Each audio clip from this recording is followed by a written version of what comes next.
Is there no chance of a rapprochement now between the Education Secretary and striking teachers?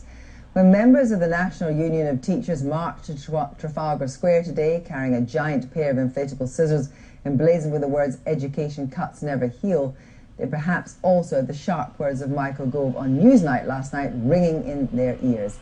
His blunt assessment of the teachers who don't back his reforms.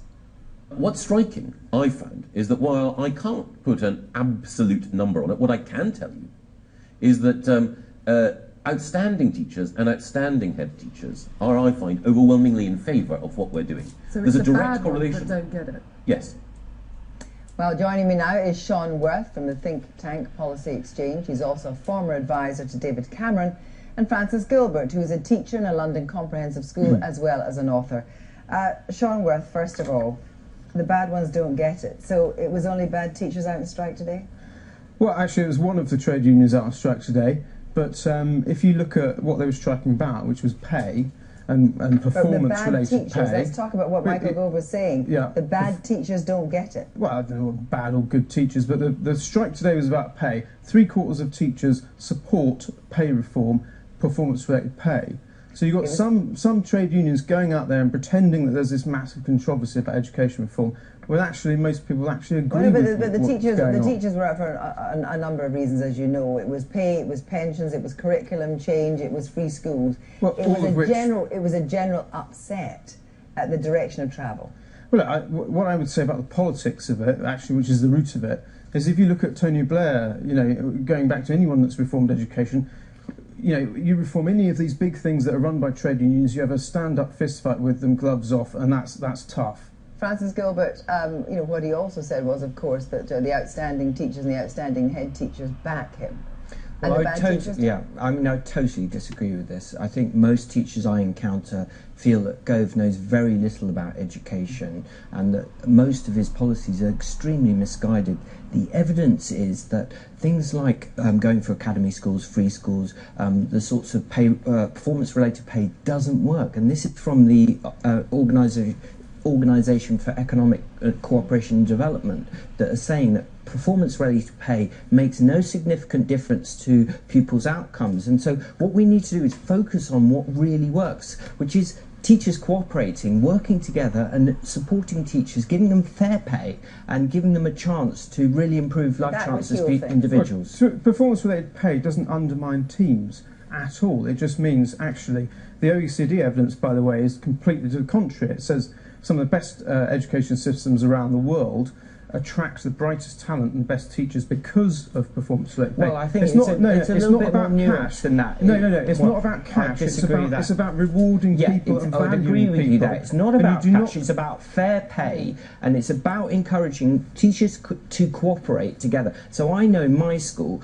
we had a kind of performance-related pay system in my school until quite recently, and it didn't work because it was very high stakes, and people were in their own little individual silos. We've got new head, deputy heads. You say that Michael Gove is not listening to the evidence? He's not listening to the evidence.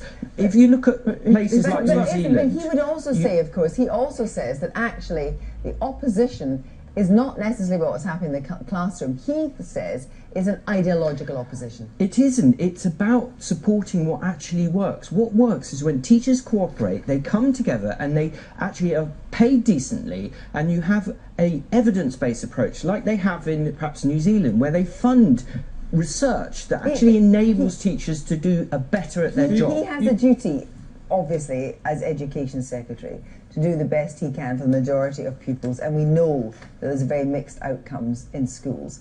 But does he not need to take teachers with him?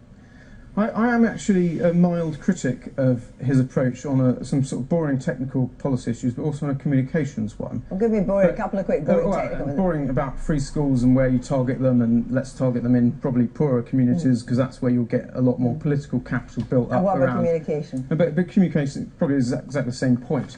You know that when you go into education reform or health reform or any big public sector reform, you're going to have a massive fight with the vested interests in the trade union elite establishment, right? So, the way to win the political argument is to bring not them with you, probably, but he's demonised us, hasn't he? No, he's not. He's called us a blob. He's called us a blob. I've had conservative teachers complaining about him. He's stripped us of our pay for the last 4 years. He's cut our pay effectively.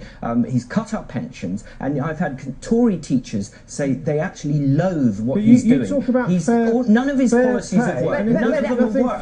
The academy system doesn't work. We know it doesn't improve standards. Them have automatic pay progressions for 20 years and having really talented people who aren't getting recognised. That's what teachers say is fair pay. And that's three-quarters of hang on, we are moving into a situation, aren't we, where people should be rewarded for excellence. It's not that you want a benchmark that says... We want a system that's fair, but if you have a system that backs up bullies and secretive siloism in schools, that's not going to work, which is effectively what the performance-related pay does. It